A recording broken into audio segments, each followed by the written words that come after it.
David, wake up.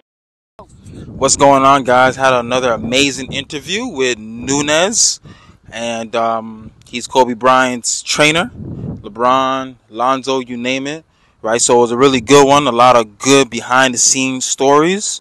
Never heard stories before, right? So you guys tune in. It's gonna be a good one. All right, what's going on, everybody? I'm here with Marco Nunez, former Laker athletic therapist. Kobe's trainer, LeBron, Lonzo, you name it, and so it should be a really good one today. How you doing, sir? I'm doing well. Can't complain. Glad to Good, be good. here. Yeah, me too. Me too.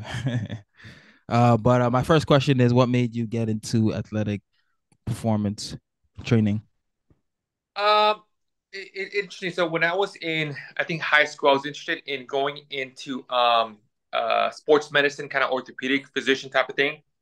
And then somehow I decided to change my major going into college, and it went into civil engineering. So I did that for about 2 years. Didn't really like it that much. I was going through the motions. And then one day I was attending a kind of on-campus leadership conference, and the keynote speaker was his name was Kai Kugler, and he was a head athletic therapist for the university I was attending. He spoke of what he did. I found that very interesting. I spoke with him afterwards. I shadowed him for about a week, and after that, it's like this is kind of what I want to do, type of thing. And ever since then, I've been pursuing kind of like the performance athletic training therapist area.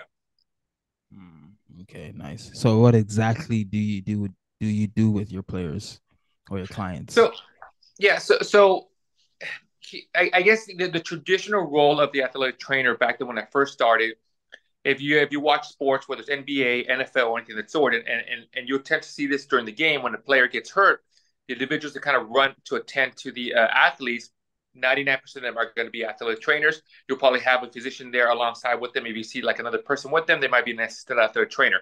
So a lot of it has to do with injury management, injury assessment. Um, if you followed football last year with the Buffalo Bills, the athlete Hamlin, they went into cardiac arrest. That was an athletic trainer that was on there. Those are athletic trainers are the ones that applied the CPR. So athletic training primarily has to do with immediate care, injury assessment, and stuff like that. But it has evolved over the last couple of 20 years that we do rehab as well, type of thing.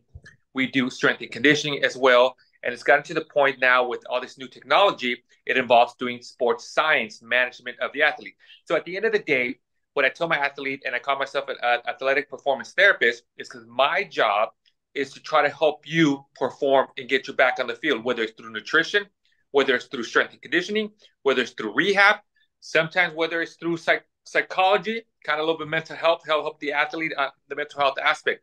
So my job at the end of the day is try to get you as an athlete or in an individual, whether you're a weekend warrior, to get you perform to what you're trying to do, whether it's run a marathon, I want to run a 10K. Hey, I just want to participate in sports with my kids. That's all I want to do. Fine. That's what we got to do.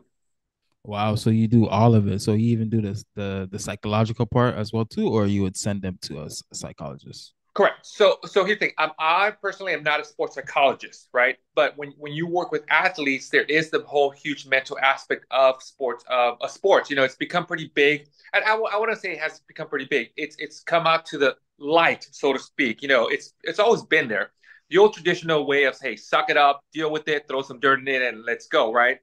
Some athletes are able to manage that. Some athletes are not able to manage it that way.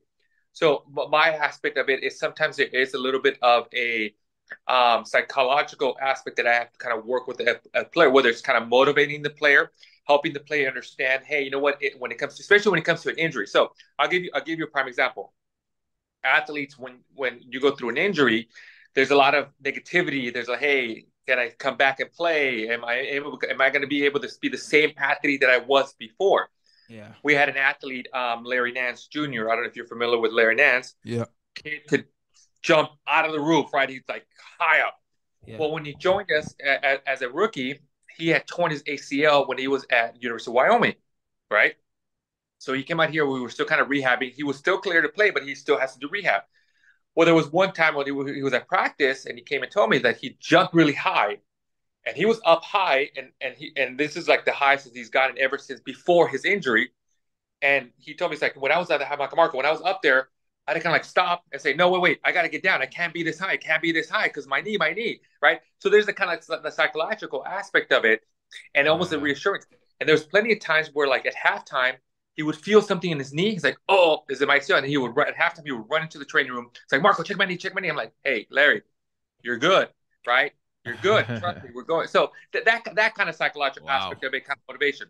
But no, if there's other issues, I would refer them to a psychologist, psychiatrist, sports psychologist. I'm not that type of area, but we kind of manage or assess, hey, does this athlete need a little more help or intervention to help them kind of get through their injury type of thing? Okay, nice. And how did you get the Laker job? I know that's a really hard job to get. I'm sure thousands of people don't like that job. How did you get that? So, it's one of the things I have. I tell a lot of students, and you're right. A lot of when I was in college, explain this. When I was in college, I think I was my freshman year or sophomore year. Once I transferred majors into kinesiology to become a sports medicine, and there were students that were ready to graduate. And one of the things I remember them always talking about in the training room is like, hey, you know what? It's super hard to get in the professional level. It's almost impossible type of thing. I've always been a type A personality. And I'm like, you tell me I can't do it, I'm going to go do it type of thing, right? So I thrive off that negativity type of thing. So I set my goal, hey, I'm going to get there one way or another. Initially, I wanted to get into the NFL, be a head athletic trainer in there, but that didn't kind of work out. So one, I would probably tell a lot of students, perseverance. It's got to be the number one thing. You got to persevere. You got to keep plugging away, on that part.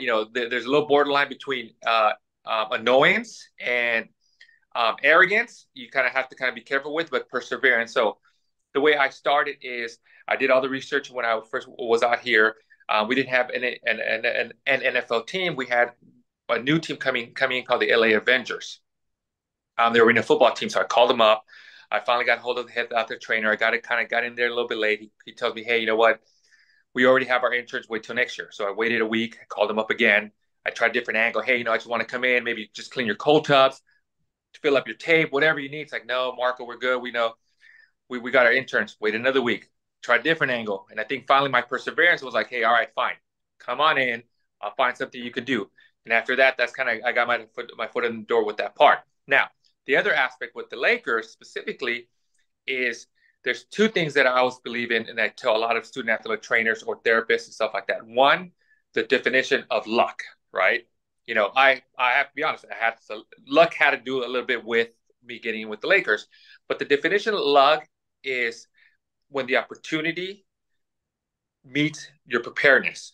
Meaning, right? You got to be prepared. So when the opportunity arises, because the opportunity arises, and if you're trying to be a therapist and you don't have your license, you don't have your experience, you're not going to get it. You may be the most experienced therapist, but if the opportunity does not arise, they have to kind of meet together. Unfortunately, and I think that's kind of what happened with me when I was with the Lakers. The opportunity arose, and I was prepared. I had my license, I had everything, I had my experience. But even taking a step further, the way I actually got into the Lakers is that I first started working with the LA Sparks. At the time, the LA Sparks were owned by the Lakers. So that's how I got my foot into the Laker family, so to speak. And the Sparks, our locker room, our training room was literally across the hallway from the Lakers training room. So that's how I got to meet Gary Vitti. I got to meet Alex McKegney. I got to meet Chip Schaefer, the whole entire staff.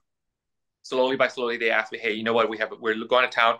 Help us during training camp. Help us during summer league and stuff like that. Now, little did I know that while they were doing this, that was kind of my interview process, so to speak. So when the opportunity arose, you know what I'm saying? And this is what I tell a lot of student athletic trainers. Hey, everybody thinks, hey, you know what? Oh, I got an interview. I'm gonna put on, my suit, my tie. I'm gonna put my big Sunday suit up because I gotta kill this interview. No. Your interview is how you perform the last couple of years. Everybody's been watching you. They've been seeing how you interact with the athletes. They see how you interact with the clients. They see how you interact with the coaches, how your professionalism. That is your interview. Because once you get to the interview, that's just a formality thing. They know that where you're going to get the job, unless you go in there and you destroy the interview and say something like dumb, that's kind of that type of thing, right? But other than that, and that was kind of my interview when I went with the Lakers. Later, I found out, hey, they're bringing me in because they're testing me out. They want to see how I work, during summer league. They brought me in during training camp. I went with them to Hawaii while I was still with the Sparks. I thought, that was a great opportunity, but then I found out, hey, they were testing me. See, okay, how are you going to handle this? How are you doing this type of thing? So again, that's kind of how I finally got into the Lakers. And then finally, once a position opened up with the Lakers, I interviewed for it and got on board. Wow, Yeah. that's a good story. And I want to ask, like, how much did your belief help you to get this job? Because if you didn't believe in yourself, have Right. faith, you would not take those actions. So how much did your belief, has something to do with this? I think it has, and that's the thing about it. I think the mental aspect has a huge portion of it, type of thing. And like I said, sometimes it's hard. There's a thin line between believing in yourself and having that confidence in yourself, and also kind of being a little arrogant too much on that part. You kind of have to kind of figure that area out. But that's something that in your ability, you have to believe in yourself in whatever you do, and you're going to be able to kind of get to where you want to be in a sense. Unfortunately, it's hard because I think as individuals, sometimes we are, like they say, we are our worst enemy. Whether we don't believe in ourselves, we don't believe that the capability that we're able to do it. Sometimes we kind of, if we don't have that faith or that belief in it, we can ourselves put us down. But we have to kind of be able to elevate ourselves to that degree that, hey, we're able to do this. Yes. How's it working with Kobe? It's interesting. um, you know, it's funny because I think one thing that now that I work with other athletes, I think I've been spoiled to some extent. So Kobe had, everybody knows about the mama mentality, right? Everybody talks about, hey, mama mentality type of thing. But and everybody understands Kobe, he used to work out at 3 o'clock in the morning, he used to work out at 2 o'clock in the morning, and then, stay up late and stuff like that. You hear stories on ESPN and whatnot. There's that big story about, I think, during the not the Dream Team, but the NBA USA team. I don't know if you heard of this, where they're in Las Vegas. And I think you can probably go on Google or YouTube and find it, where I think it was Carmelo, who was it? Carmelo, LeBron, and and Dwayne Wade, Wade. right? Have you heard the story? Nah, continue, maybe. Okay, yeah. So the story about these the three of them, right? They're coming back from the club. They're in Vegas. They went out and hung out and party, stuff like that. And they're coming back like at about 3 o'clock in the morning. And all I see, they see KB coming down the elevator, going the opposite way, right? But now, but KB isn't going out to club. He's got his shorts on, he's got his shirt on, and he's got his lifting gloves on. And they're like, "Yo, where are you going?" He's like, "I'm gonna go work out." Like 4 o'clock in the morning. What are you doing working out, right? So then slowly by slowly, LeBron and them realize, hey, okay, this is what makes Kobe. This is what makes him so great. That dedication to the sport, not only on the court but off the court. And I think if you go on there, then later, after a week or after a day or two, these three guys, along with the rest of the USA team, realize, okay, this is what it takes. We got to follow lead of Kobe. And then they called it the Breakfast Club, where all of a sudden they had the whole USA team working out at 4 or 5 in the morning. But they realized that if they had to get up at 4 or 5 in the morning, they couldn't go clubbing. So they had to put that aside because, hey, this is business. This is serious type of thing. And that was kind of his mentality. But the interesting part about this is that it wasn't just his mentality of his approach to the game. He expected that from everybody around him, meaning the training staff, the equipment manager, the front office people, the GM, the ticket people. It wasn't just, hey, I'm bringing my A game. I expect everybody. And if he saw that, hey, you did not bring your A game, then you're not part of the squad. You're the weak link. We're gonna have to either get rid of you, or you're gonna have to bring your A game, and we'll find somebody to kind of do that part. So you're always at elevated A game type of thing. So now I find that in myself, and then whatever athlete I work with, I expect that from this. So if I go work with you as an athlete, you got to, when we show up in here, whether it's on a treatment table, whether it's in the weight room, I expect you to bring your A game. And I see this a lot with even high school kids. I work with high school kids, and some kids will come in here and they want, they expect that. There was this one young kid, he's a point guard at Palos Verdes High School. He's hoping to be at UCLA in about a year or so. And one day I was working him out, and we're like, hey, his name's Alex. Hey, we're going to kind of go easy today. We finished the workout, and then he stopped and looked at me. He gave me this look. He's like, that's it? That's all we're doing? I'm like, damn, all right, then let's work then. Let's keep going then, type of thing. Wow. So that was his thing. So, if you go back also here, Kobe made a comment about that if as an athlete, if I got to drag you into the court, right? If I got to force you to come into the court, that's a problem in itself already. You should want to be in the court. You should want to go there, type of thing. But if I have to drag you, I have to convince you, I have to bribe you to come in, whether in the weight room, in the court, that in itself is already a problem. And that was kind of Kobe's mentality. That's kind of like the mom mentality type of thing. Okay. So that's what I was introduced to. Wow. And then you started in '08, right? It was '08 you started? I started with him in '08, correct. Okay. Mm-hmm. Cool. What would you say would be the one thing that made him great? If you had to choose one thing, what do you think that made him great? One thing. Yeah.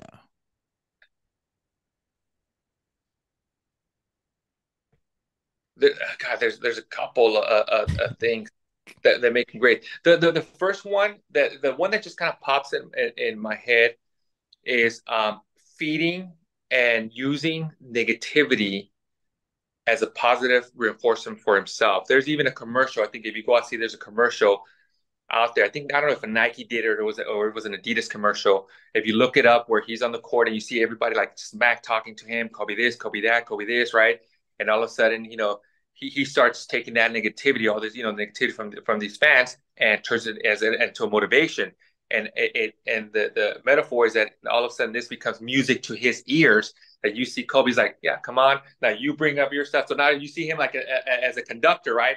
He's like, the commercial switches where he's on the court, he's a conductor, and you see all these like fans yelling at him negativity. He's like, okay, you louder, now you come on in, now you zoom in. So he has all this negativity, and he's turning it into a positive for himself. And he was very good at that, at taking that. Now I know not all athletes are able to do that, because every athlete's different. Some athletes thrive more on positivity. Some can do that type of thing. So I guess he was able to find out what motivated him and channel it in a positive way to make him who he is. Okay.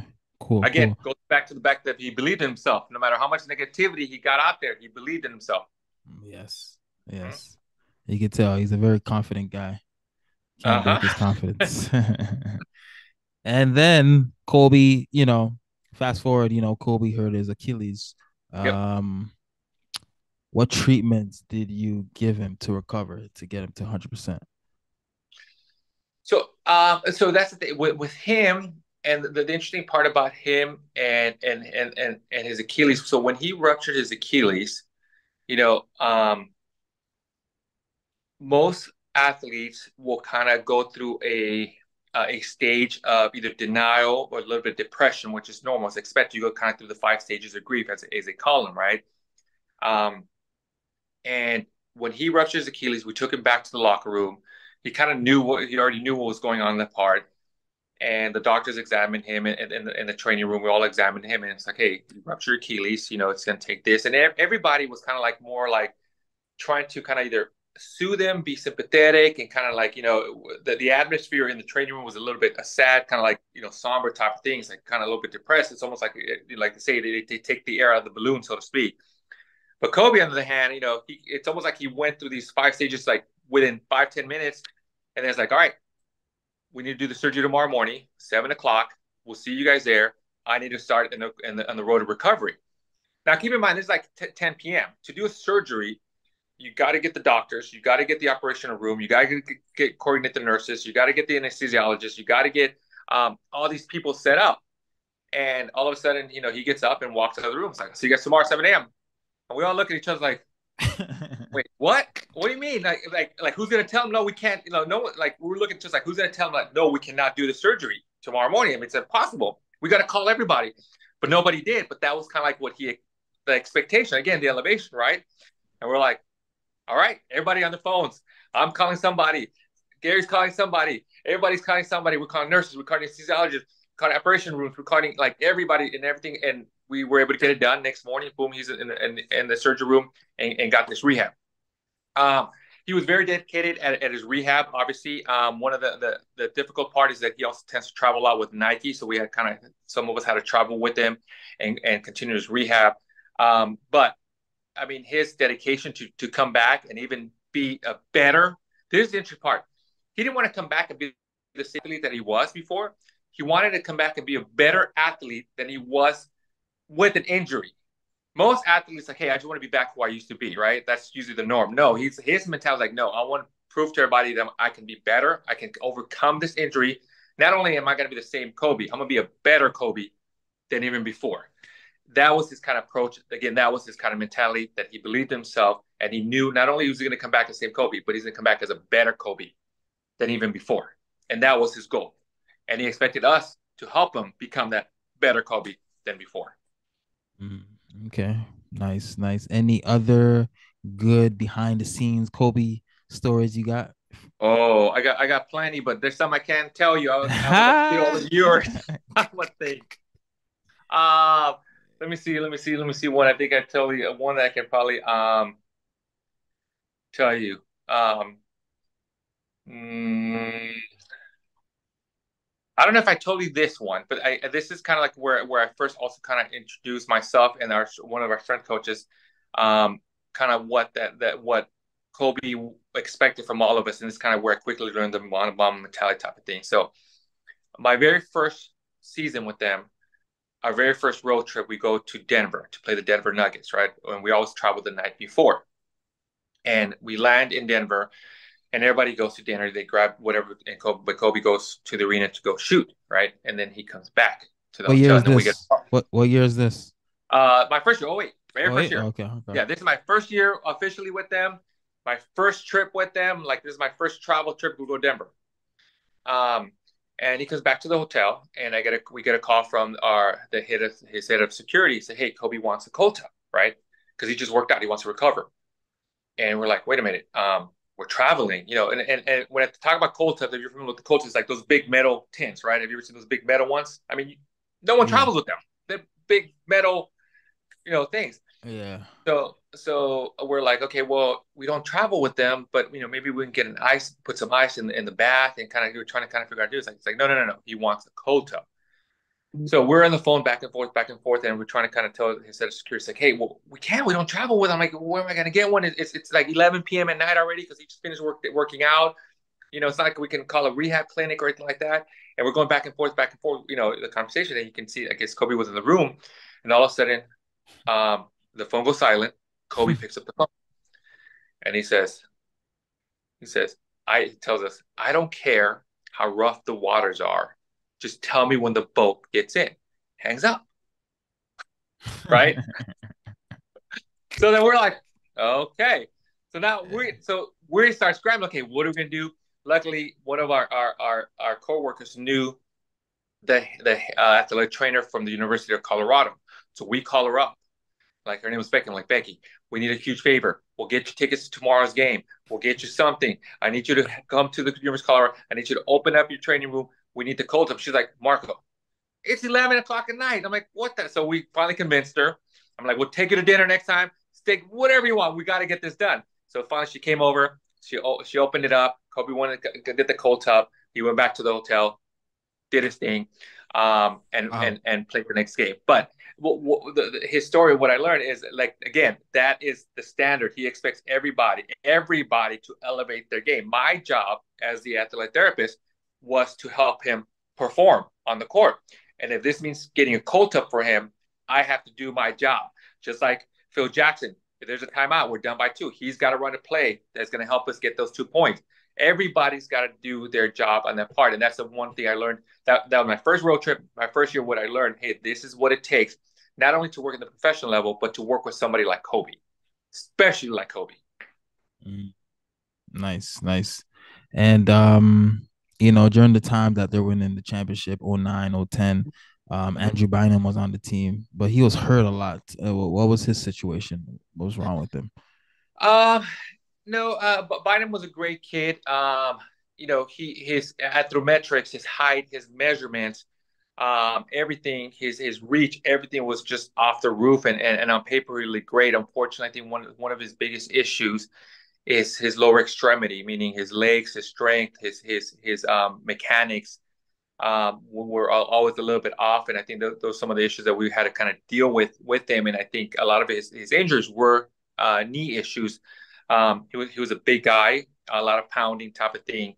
But I think that was kind of like his big thing, his biomechanical issues from specifically his ankles and his knee that they kind of caught up to him pretty quick. Because even at the end of his career, I think the knee issues was the one that kind of pretty much ended his career. I think he went to Philly. I think he only played one game, and we traded. Was it? Yeah, we traded him to Philly. I think he played one game in Philly, but he had knee issues the whole time, and then he ended up somewhere else. I think Indiana. I think he might have ended up in Indiana for a minute there, something like that. But again, he didn't really play much back then because he had knee issues. Yeah. And usually for big guys, knee issues can become an issue. Yeah, absolutely. Yeah. And then Lonzo Ball comes in 2017. He was drafted by Lakers, and especially even his first 2 years, he was hurt a lot. And curious, like what was Lonzo's diet like? Because I know, I watch his family show, and his dad always tells him to drink a lot of milk, but I don't think that's the right thing. 2% milk is not the best thing for you, right? So I'm not surprised that he's hurt, but how is his diet like? You know what? It's I don't know if it was his diet. I'm trying to remember his diet because what we had in house, we had a dietitian on staff at the time, and we also had a chef on staff at the time. So they would always meet. So at least his diet in the facility when they showed up for breakfast and lunch, it was catered towards them. So we designed it. What he ate afterwards at dinner, that was a kind of whole different story. I don't know. I was never there to be able to kind of see what he ate and stuff like that. He did have a personal chef, but okay. Now, I don't know what he's eating. Great. Did he have one at the beginning, or did he get one towards like the second or third, fourth year, like when he was in Chicago? I was trying to remember because I don't think he had one. Yeah, he had one with the Lakers. Yeah, he had one with the Lakers. Yeah.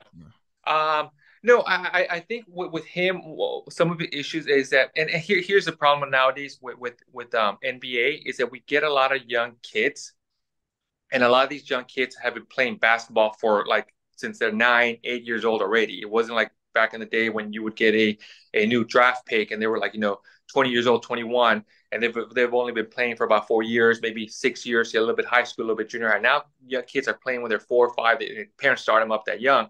So the injuries start developing. So most of these, even one and dones or colleges start coming out of college going to the NBA, they already have issues on that part. I think with Lonzo, it was just his physical maturity level. I think was trying to catch up to him. I think once he got to the Bulls, he was able to kind of develop more of a stamina and strength and mass in him. I feel really bad for him as far as the knee issue that he's been dealing with. I don't know the details on it, but I think from my last thing I heard is that hopefully this last procedure, he takes the year off, he should be able to come back and see how he does. Because I know he was his game was elevating there for a minute.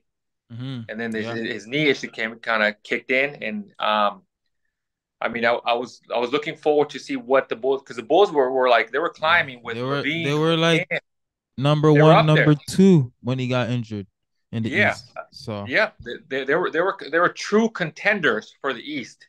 At that time, and then he got hurt, and now they're struggling. I mean, they still got some talent there, but they miss him a lot. Yeah, and a lot of people are saying, articles out that it might have been his BBB shoes that kind of triggered some of the injuries. You think is that true or no?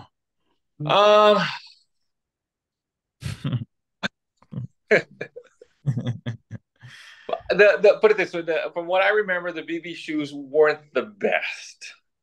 Okay, they weren't terrible, but from what I remember, they weren't the best shoes. But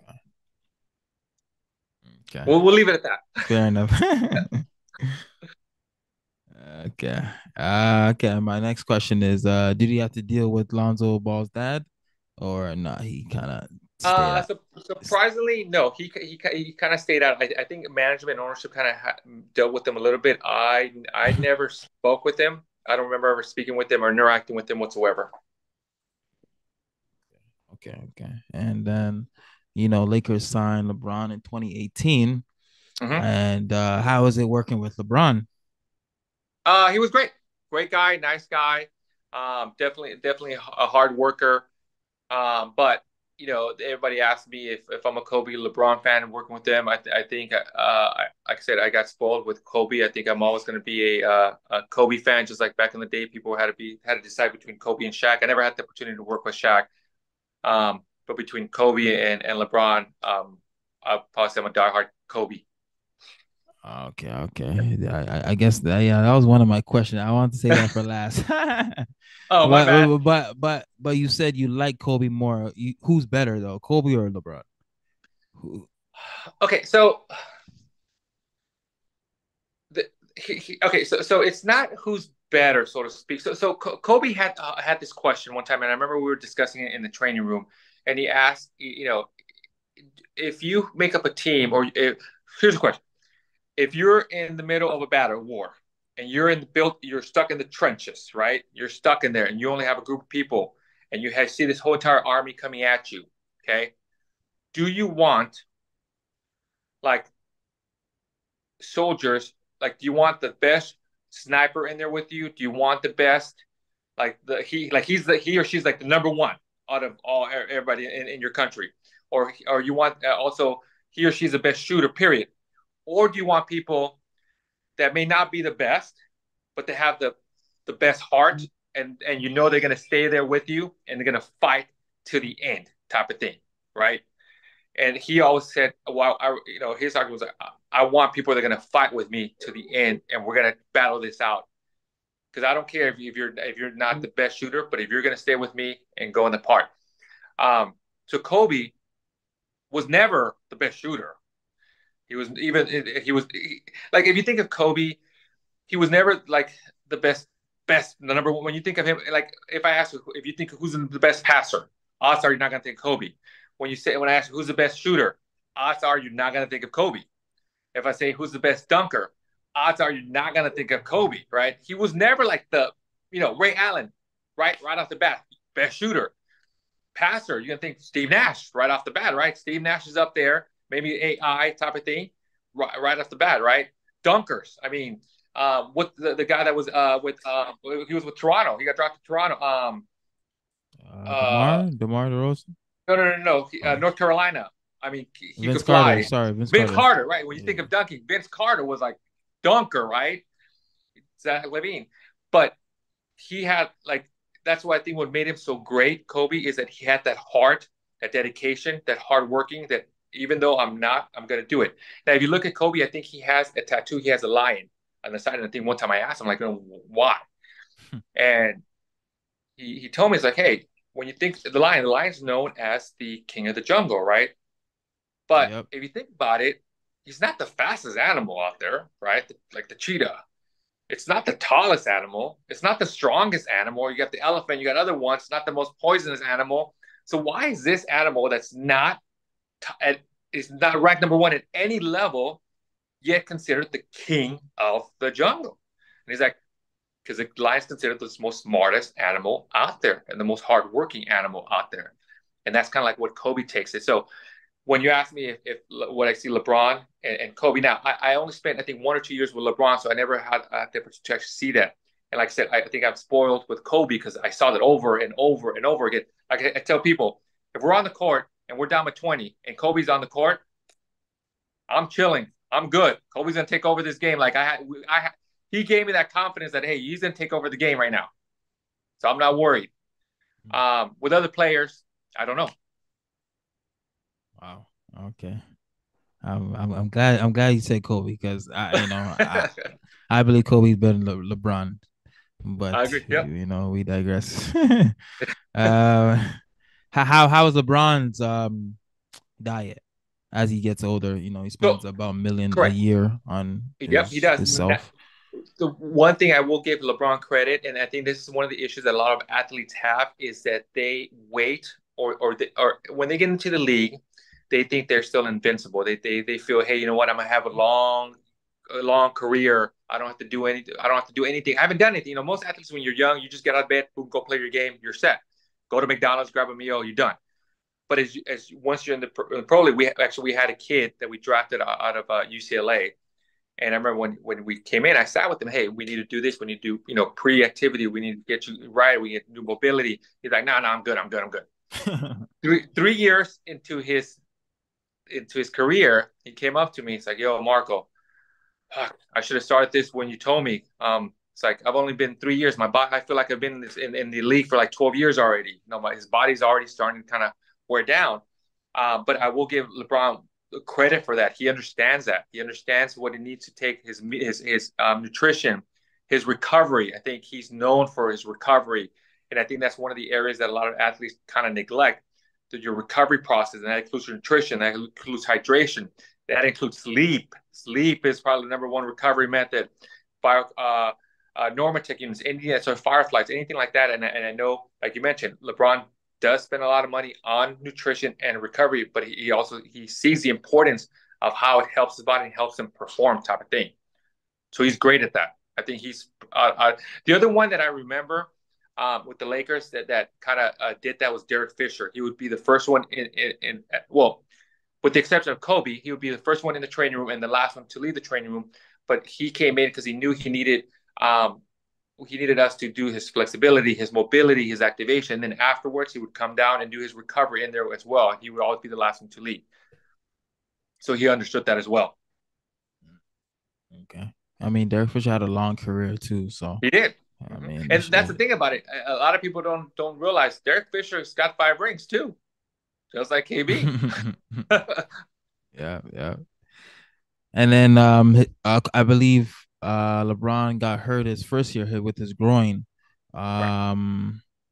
How was that like? How was the training and treatment for him for his recovery? Yeah, well, his was a little interesting because it was his groin, but there was a little more than just the groin that was going on with him that wasn't really disclosed, I think, to the public at the time. I think because he didn't want to disclose. And then at the same time, when he came in, we had a lot of rookies on the team. We still had Lonzo still in there. We still had Bi. Everybody on the part. And I think that year was a little different because the Lakers are trying to kind of figure out, okay, what are we doing this year? Are we going to actually try to fight to make a playoff run in the championship run with all these young rooks? Do we maybe wait for next year and see what we're going to do, type of thing? Because we either had LeBron, and I think we had LeBron and either one or other player that were like veterans, and then everybody else was just like young bucks type of thing. So it was kind of tough to try to do that. So for that year, I think the plan was to kind of, hey, you know what, just don't push him, see how he goes. Let's get through the year and then kind of figure it out, type of thing. And the goal, I think it was more of a long-term goal for LeBron. And it wasn't, hey, let's get you right, let's get you back on the court ASAP type of thing and kind of get you going. It was, hey, it was more the long game for him at that year. Is he the most fittest athlete you work with? Fittest athlete?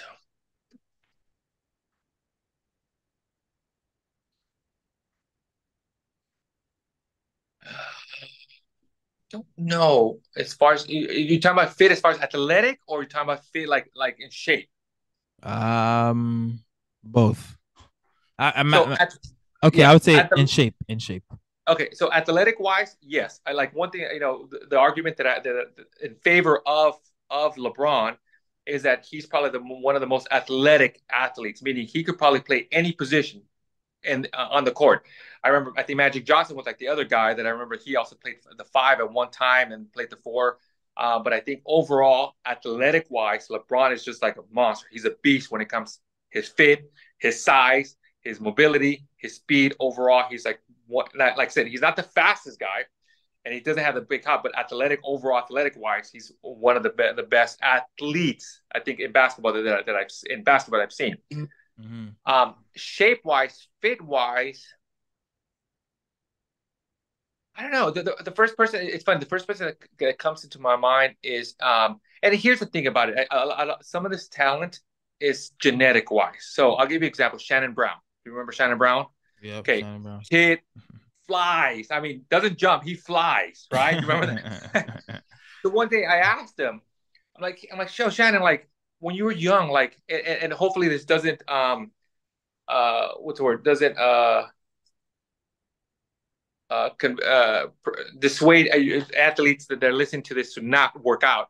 So I asked him one day, what did you do to try to get these hops, right? Like when you're young, did you do any plyometrics, stuff like that? What'd you do? He's like, hey, I did a little bit, but not really. For him, it was just kind of natural talent. And some of these athletes, he had that just natural hops. Like I say, when I tell people, like for him, he doesn't jump, he flies. Larry Nance, same thing. I remember when he came in for testing, he jumps, he flies, type of thing. And I think for Larry Nance, it's a little different because all my years in there, I expect a point guard like a 1 or 2 to be able to get hops with one leg, and then I expect like a 4 or 5 to be able to hops with two legs, right? Because that's the position they play. Larry Nance is probably the only player that was able to see and test that he had hops both single leg and on both feet, meaning just like like a center.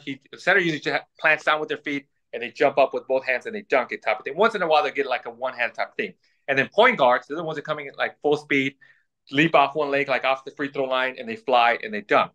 So it's most athletes either have one or the other because they're natural. Larry Nance was like the only athlete that I've tested that had talented on both. He took off one leg.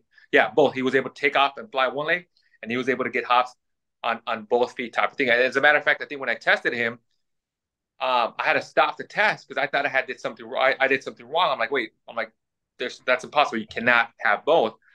So I had to remeasure it. I had to check the equipment. I'm like, did I mess up? Where did I mess up? Type of thing. And then Larry's like, no, Marco. It's like, if you want, Marco, if you want, I can jump and hit the rim with my head if you want to see this. I'm like, no, you don't need to do that. I believe you now. But that was Larry. Okay. Cool. So Shannon would be I would probably say the fittest. Just natural fit. He was just natural fit. Yeah. Okay. I want to ask, why do players nowadays get injured more than ever when they have all the resources in the world compared to players back then? They didn't have all that, Correct.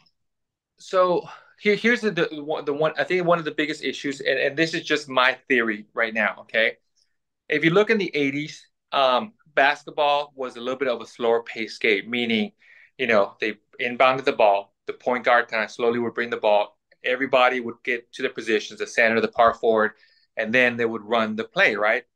Nowadays, and either you can play AAU basketball for this, or you can play Westbrook for this. Now it's get the ball and fly, right? Wherever you are, you get the ball and you going down the court. And right, it's a fast-paced game. But I think one of the issues that I've noticed, especially if you're a young athlete or college athlete or high school athlete and you're working out with a strength coach, is that a lot of strength coaches don't focus on what's called deceleration. Okay, your braking system. Majority of injuries occur during the deceleration phase of your movement. Prime example. Let's say you have a car, right? You put the fastest. You're going to want to put a high engine, right? Horsepower engine in there, right? You're going to put a nice little body in there because you want it to kind of look good, right? So now your car is going to go high speed, right? But one thing people often forget, the faster you go, right, you're going to need some brakes on the car. And if your brakes are weak and you try to make that corner, what's going to happen? You're going to crash it. You're done. And I think that's one of the issues nowadays with athletes is that the game's gotten faster. But and here's the thing, every parent, every kid that I come in, and every parent wants their kid to run faster, jump higher, right? They want all this stuff, but if the higher, if the higher you go, the harder you're going to come down, right? Like Isaac Newton, what goes up must come down, and you got to build the strength in your body and the endurance and the stamina and the stability to be able to decelerate.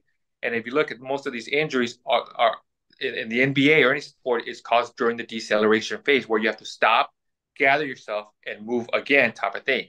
And I think because the game has gotten faster, but people aren't focusing on strengthening the braking system, I think that's where a lot of the injuries have occurring. At the same time, back then the game was more physical.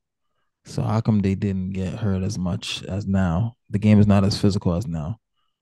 Yeah, yes, but when you're physical, you're in one position, and you kind of have a little bit more control of your body. So you're banging, but you're kind of here. where now it's just everybody's kind of moving fast, and then when you move and you got to change direction, you got to be able to stop and decelerate. So, prime example, Okay. when it right, so if you look at your tibia bone, right? Let's say your ACL injury, right? Here's your tibia, and here's your femur. The femur is a thigh bone. The tibia is the lower bone, and your ACL ligament is right in between here.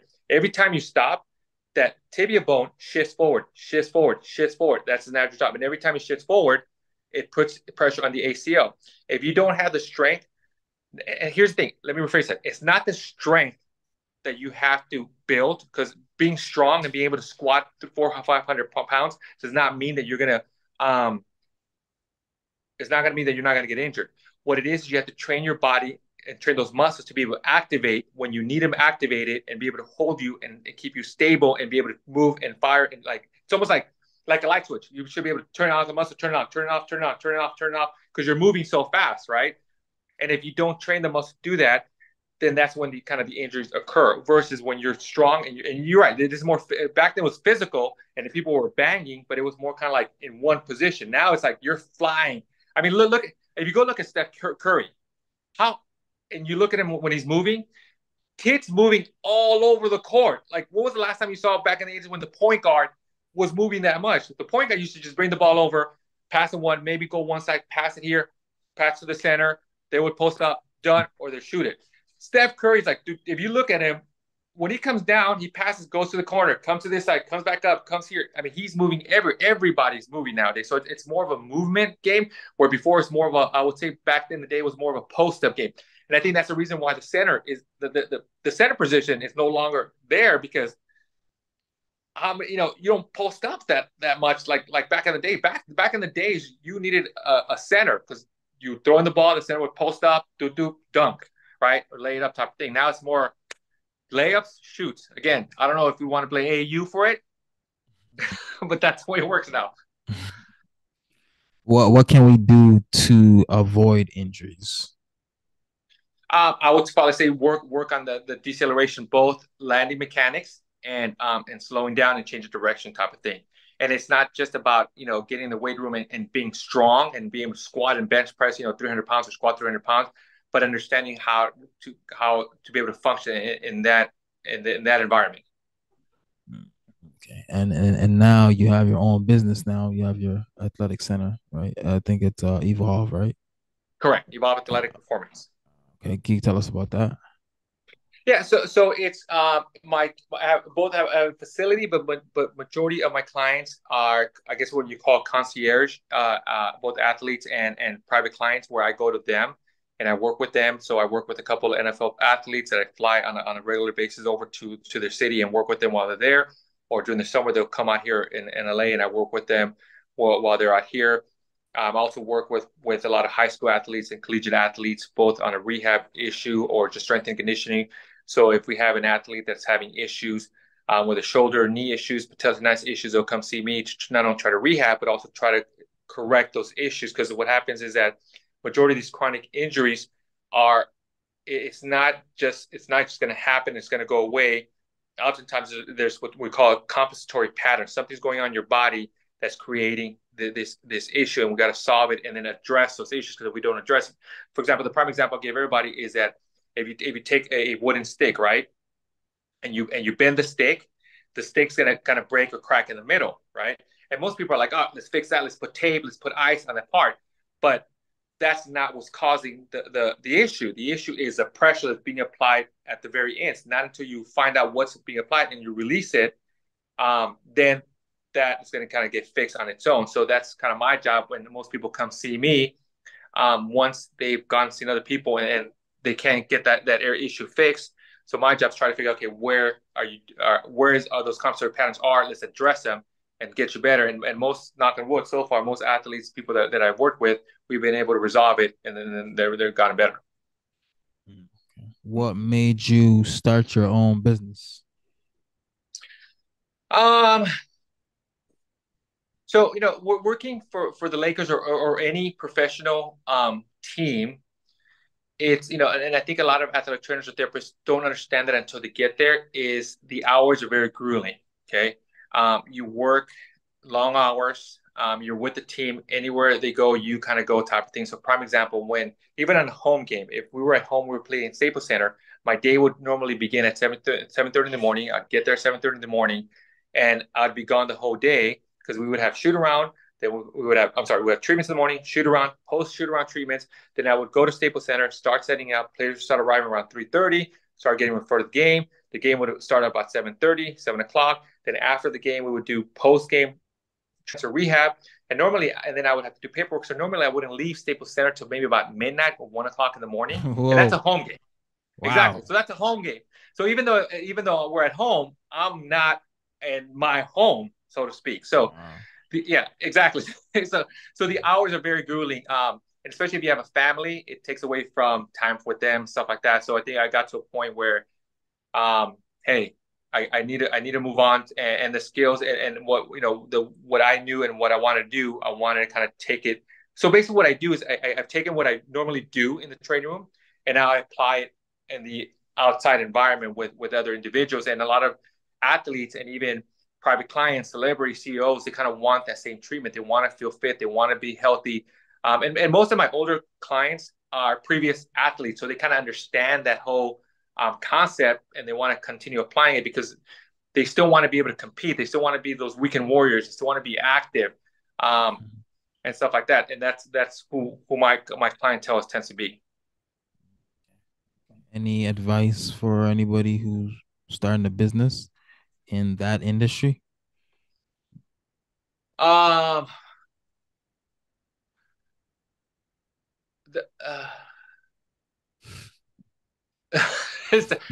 I'm trying to narrow that. Well, the first thing you want to do is definitely open up a what's called an LLC and have your own company and have your own business on that part. That's kind of more like the what I would call it, the logistical aspect of it. But then the other aspect of it is also believe in yourself, and as we'll go back to believe, because one of the biggest issues and sometimes what I have is that this is kind of what happened to me when I started this, right? Is that I had a client, and if I had hey, this is my fee for what I do, right? And if the client's like, no, that's too much, and this, and in my head, it's like, okay, well, I don't want to lose this client because of that's money I'm going to lose. Let me lower my prices, right? And I kind of did that at the beginning, but then later it's like, no. I believe in myself. I believe in my skills. I believe in what I'm providing, right? So I'm going to charge what I want to charge, and I'm going to stick to that. And if this client sees the value in hiring me as their therapist, they will see that. And you got to stick to that. You got to stick into who you are, believe in yourself, have the faith in you, and those are your prices. So now I got to the point, hey, that's fine. If I lose a client because they don't believe in me, then I don't want to work with you. And so be it. And then I think that's one of the things when you get into this environment and you're starting up your own business, it's very hard. It's hard because you're like, oh, well, that's money that I'm losing. No. That's not only money you're losing, but you're losing a little piece of yourself because now you're losing that belief in yourself that you are valued at this much. So what I tell everybody is believe in your own value. This is what you're bringing to the game. And if that other client does not see that, then you are. There's an example. I think I'll see this on Facebook or on LinkedIn. That talks about that there was a dad that gave his son a watch, like an old watch, right? And he told him, hey, take it to the pawn shop. And of course, the pawn shop was like, nah, this is an old watch. We'll give you $5. It's worth nothing. And the son comes back. He's like, Dad, it's $5. And he's like, okay, we'll take it to a jewelry store. And the jewelry store is like, well, no, this is an old watch. We'll give you $2 for it. It's worth nothing. We can't resell it, right? So then the dad tells his son, okay, take it to an antique shop. He walks to the antique shop. The antique shop, whoa, we'll give you 10 grand for this watch. This is an old classic watch. This is going to be sold. So it's almost, the whole saying is that you have to be in a specific environment and understand the value of what the environment is. So if that client doesn't see your value, that's not an environment you want to be. Go to the environment that you want to be. Always understand your value and stick with your value and believe in your value of yourself and what you're bringing. That's what I would say. Okay. All right. Perfect. And I didn't write this question down. You know, I think he's the best coach in NBA ever, Phil Jackson. Anything on Phil Jackson? Any interesting things on Phil Jackson? I'll tell you another story. This is a Phil Jackson, Kobe Bryant story, right? Okay. We'll finish up with this. No. You know what? I'll tell you a better one. Okay, this is just Okay. straight Phil Jackson. Okay, so Phil Jackson, like you said, best coach known as a Zen master, right? Yeah. Right. And here's the one thing about him is that now I want to say he played mind games with athletes, but he made them understand what he wanted them to learn, so to speak. It's very common for an athlete where if you tell them, hey, you know, you shouldn't have done that pass kind of, do this, athlete would get very defensive, like, no, coach, he wasn't there. I made the right pass. It's his fault. Or it's everybody else. It's natural for athletes to point the finger at somebody. So there was one game where Sasha Vujacic had a bad game. He had like 6, 7 turnovers, right? So the next game, so after every game, Phil goes to every player and gives them a fist pump, right? And he'll make a comment, good game, or he'll give him a little tip, right? So this game, he went and fist pumped Sasha. Didn't say anything to him about his bad performance or turning over the ball. Next game, Sasha does not play at all, right? He didn't play. He didn't get in the game. So after the game, he's sitting down in his locker. I happen to be right next to Sasha, and Phil comes to Sasha and say, Sasha, good job today not turning over the ball, and goes on to the next guy, right? Whoa. Right, exactly right. You know where I'm going with this. So I'm thinking like, what? And Sasha's like, what? And then Sasha's like, because, oh, okay. And then let it be. And that's kind of like what Phil does. Phil does his little mind games to try to kind of make you understand. And it's teaching, and that's what it calls the Zen master type of thing, that he's not going to go out right now. Some people can say this is called passive aggressiveness, whatever you want to do, but it worked for him. I mean, he was great. Same thing with him. When we would have when we had a 2-week road trip and we're gone for about 2 weeks for the Grammys, he would buy a book for all the players. Now, the interesting part about it is that he wouldn't just go to the bookstore and buy the same book for every player. He would buy a book that be individualized for this player. I want you to read this. I want you to kind of understand this. One show that's out there right now. Have you seen the show Ted Lasso? Ted Lasso, no. Oh, you haven't watched it on Apple? You have Apple TV? Apple TV, yeah. Apple TV. Yeah. Go watch Ted Lasso. Okay, it's a TV series. I think there's like three seasons of it. Ted Lasso, if you watch it, is a lot like Phil Jackson. So Ted Lasso, the whole premise behind this is that he's a American football coach that was hired to go coach a I guess football or soccer premier team in Europe, right? So they took an American football coach that coaches American football to coach football. He has no clue anything about soccer or football, the real football in this case. And the owner hired him because he wanted the team to actually lose on purpose.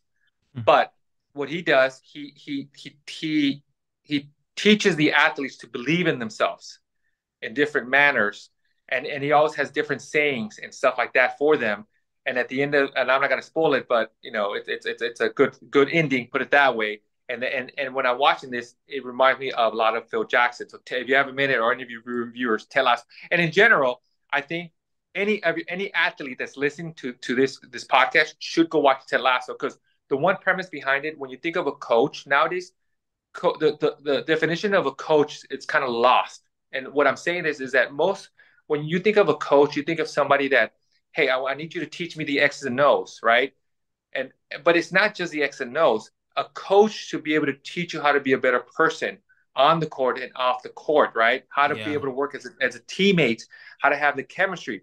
And I think that's what Phil did. Phil had that. He was able to get these athletes to believe in themselves, teach them lessons, be able to work as a unit, work as chemistry. And I think that's more important as a coach than, hey, teach me how to catch a ball, teach me how to pass a ball, teach me how to kick a ball. And I think Ted Lasso is about that, how he had no clue anything about soccer, didn't know what offsides meant, but he was able to get these pro athletes to work together as a team and be successful. But yeah, check it out, watch it, or any of your athletes watch it. Okay. Wow. Okay. Cool. Perfect. I mean, I can go on and on and on, but I'll stop it there. All right. For now. And thank you for your time, and thank you for all the advice and tips that you gave us, for sure.